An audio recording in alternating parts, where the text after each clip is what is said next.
Hi, ako nga pala si Janine Shindy Bitang mula sa STEM 105 at ngayon nagagawa tayo ng tutorial video tungkol sa finding area under a normal curve.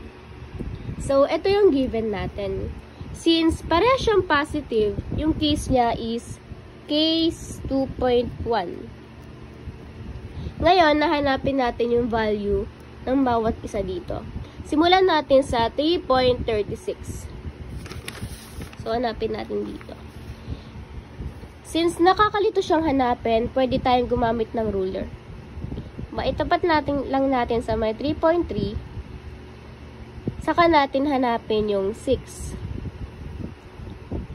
So, makikita natin dito na yung value niya is 0.4996. Isulat na natin dito. Unahin muna natin yung Z2 kasi kailangan niyang ma-minus. 0.4996. Ngayon, hanapin naman natin yung 2.88.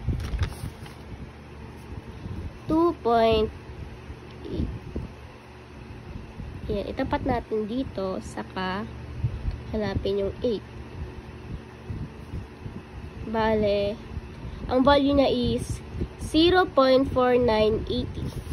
I-minus, ang gagawin natin is, i-minus natin tong Z2 sa may Z1. 0.4980. Since para hindi na tayo mahirapan, pwede tayong gumamit ng calculator. Type lang natin 0.4996 minus 0.4980. Ito yung lumabas sa kanya. 0.0016. Since kailangan niya maging kailangan niya maging percent, ang mangyayari is magiging 0.16 siya. Ito. I-move lang natin yung decimal.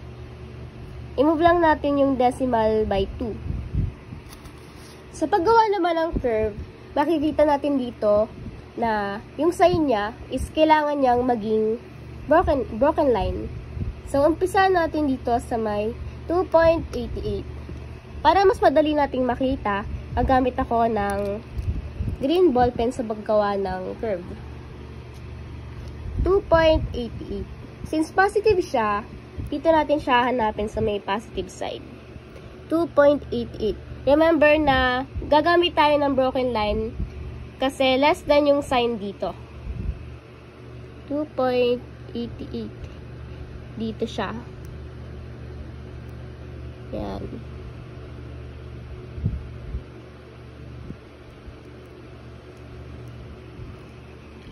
Then, hanapin naman natin yung 3.36. And ito din yung sign niya, kaya magiging broken line din siya. 3.36. So, ito na yung nakuha nating sa may graph. So, shade na natin siya. Ito yung kinalabasan ng ating example mula sa case 2.1. And muli, ako si Janine Shindy Bitang. And thank you.